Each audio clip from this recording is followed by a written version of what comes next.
Hi, I'm Brad Greenway. And I'm Peggy Greenway. We're family farmers from Mitchell, South Dakota. And this is our story.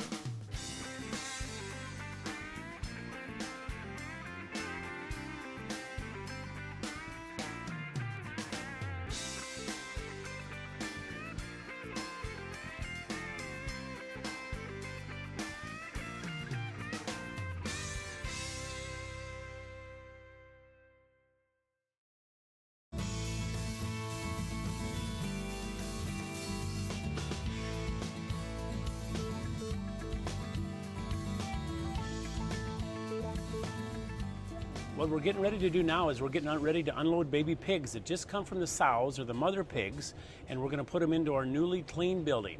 We've actually got this building prepared. It's about 82 degrees, and so that way they can transition and there will be no stress on the pigs when we put them into the new building. We use what we call a rattle paddle to help move the pigs down the alleyway. So the baby pigs, we don't ever hit them with it and we don't want to touch them with it, but we just rattle them and it makes some noise, and that's enough to move the pigs down the alleyway and to put them into their pens. These pigs they're a little bit nervous and it's a different environment, so you just take your time and they'll walk their way down there without getting hurt. 6, 16, 18. We'll have a few small ones that what we do is we start to sort, and we'll sort the small ones out, and we put all the small pigs in one pen because there's a little bit difference in size, and so we want to make sure we give the small ones the same chance, and so we sort all those out and we'll put them in a separate pen by themselves. Once in a while we'll have some pigs that will get their feet stuck down in the slot there. We just got to be real careful, and then we take and pick them up and we'll actually carry them down the alleyway. And it doesn't take them very long, and they get used to walking on these, and they'll walk down on top of the slats, and you don't have to worry about it after that. There's 107 right here, Brad. 107, okay. That's the last bunch, isn't it? Come on, pigs.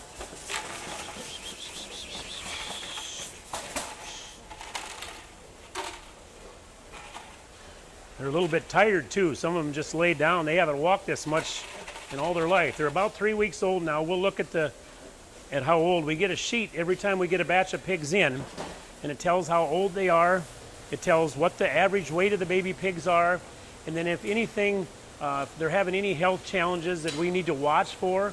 Okay, now what we do is the first 3 days is we take and we feed them solely on this mat. We want to make sure that the pigs find feed and water. We've got the nipple waters down here. We like to have these raised about 2 inches above the back of the pig. And that seems to be handy for them. They'll come up and they bump into this and they start nosing around. So that's where we put the waters. They get water there.